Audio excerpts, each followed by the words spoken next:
fight. Both have great opportunities in front of us, and we both want it. So it's gonna be a war. I ain't forgot. They said I remember the talk. I'm getting bread, so it's what you thought. The way on the way. Got it, Jimmy buckets. Another 5 minutes of play. The step back, Kemba Walker giving Boston the lead. Into traffic, got it, and one. Jimmy Butler delivering. Can they get it done at the defensive end? Blocked at the rim by Bam. Not in my house. The Heat win game 1. That's why he's the heart and soul of our team, right there. I seen a lot, did a lot, I ain't forgot. Welcome to The Jump. We are coming to you live, yes, from the court at the NBA bubble here at ESPN Wide World of Sports Complex at Walt Disney World in Florida.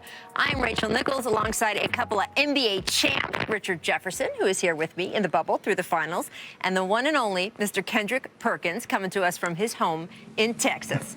Coming up, guys, we're going to dissect the Clippers' historic collapse against the Nuggets that culminated in a Game 7 blowout. Who's most to blame for the Clippers' early exit? Well, it's The Jump, so we're handing out some blame pie here in a few moments. First, though, we are honored to unveil the 2019-2020 All-NBA teams right here on The Jump. Starting with the first team, let's go.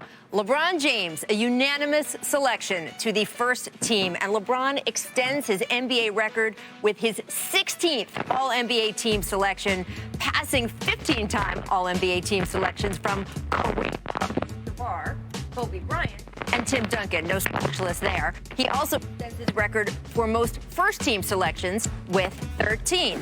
So who's joining him? Giannis Antetokounmpo, also selected unanimously All-NBA first team. Giannis was also named the 1920 Kia NBA Defensive Player of the Year, of course. Named to an All-NBA team for the fourth time and earned a consecutive first-team honor. Let's go to James Harden now. He received 89 out of a possible 100 first-team votes. This is the sixth time Harden is selected to the first team. He also averaged more than 30 points per game for the third straight season. Joining those guys, All-NBA first team, Anthony Davis received 75 first-team votes. Davis joins LeBron as the only teammates on the first and second team. Now, spoiler alert, AD also finished second in Defensive Player of the Year voting. All right, so that's 4 out of the 5 spots for the first team.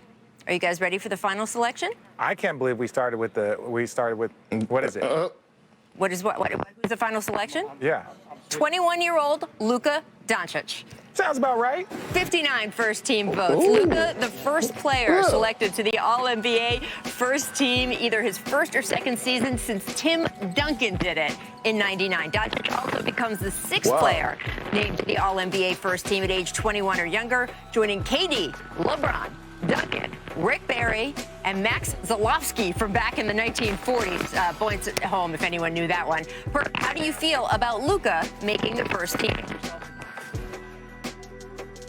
Rachel, I have zero complaints about Luka being on the first team. I thought about it for a while, and at first I was kind of mad that Jokic wasn't on that list. But looking at what Luka done throughout this season, putting up 29, 9, and 9, and his historic, and the way he balled out against the Clippers in the playoffs, the sky's the limit for the kid, and he's doing this at 21 years old. I have zero complaints. Well earned, well deserved. Yeah, no, I like this. I think Luka, we talked about that 30-point triple-double month that he had, really the season that he was having, and especially building off the Rookie of the Year. He was second in most improved voting, which I'm still a little iffy about that one, but I have no issue with him. That argument again? Yes, I have no issue. The Rookie of the Year goes on to be an All-Star. I don't think that that's most improved. He went on to be an MVP candidate and made whatever. first-team All-NBA. Yes. And the fact that no one else has done that. But that was Rookie of the Year and then continued to get better at. We're going to get into this again. Okay, anyways, I have no problem with Luka Doncic being on that first team. I think it's very, very deserving. All right, let's get to the All-NBA second-team selections. Kawhi Leonard, Nikola Jokic, Damian Lillard, Chris Paul, and Pascal Siakam on this list. Richard, what do you think about those faces in front of you? I do. I like this list. Again, Pascal Siakam and what they were able to accomplish in Toronto, growing and building, really improving. You want to talk about most improved. I think he improved from a role player to leading a team to the number 2 seed that everyone wasn't even sure if they were going to be a quote-unquote postseason team. So Chris Paul, what he did, everything, I have no problem with this list. I have no problem also. I think Chris Paul being on the second team is well deserved. Dame Dollar right there where he's supposed to be. One could argue that he should be on the first team, even Kawhi Leonard, but I have no problem with the first or second team. All right, well, let's Rachel. move on to the But third you know team I'm gonna have a then. problem Your soon. All-NBA third team is composed of Jason Tatum, Jimmy Butler, Rudy Gobert, Ben Simmons, and Russell Westbrook. So, Kendrick, now that you know all the guys who made All-NBA, which player would you say is the biggest snub from this list?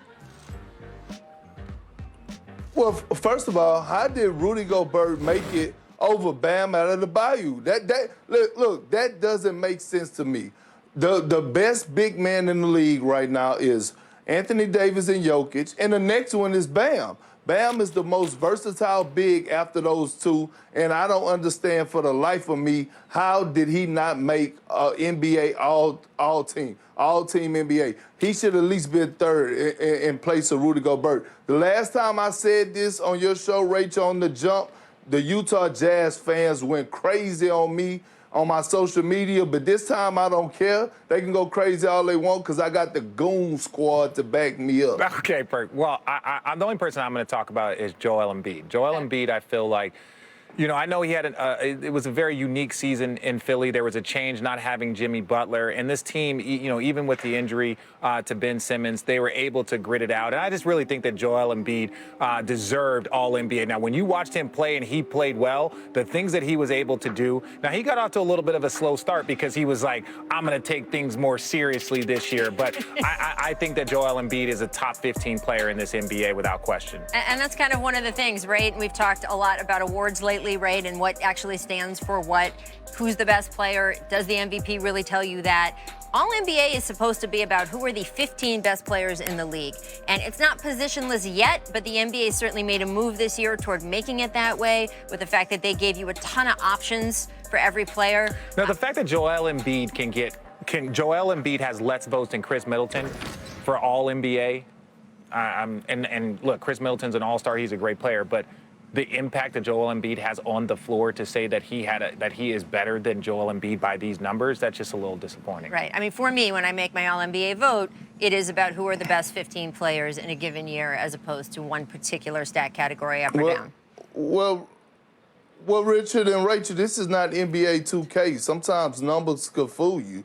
When you look at it from the eye test, to me, Chris Middleton was having one of his best seasons of his career, so I don't see nothing wrong with him having more votes than Joel Embiid. Sometimes I watch Joel Embiid, watch him during the game. Yes, he do have 30 and 15 on one end, but he's also giving up 45 points on the other end in pick and roll defense, so I have no problem with that. Absolutely. Well, it's fun to have these lists. Love that the NBA gave us this announcement, and congratulations to everyone involved. All right, coming up, we got some basketball to talk about. The Clippers lost Game 7, so it's time for Rich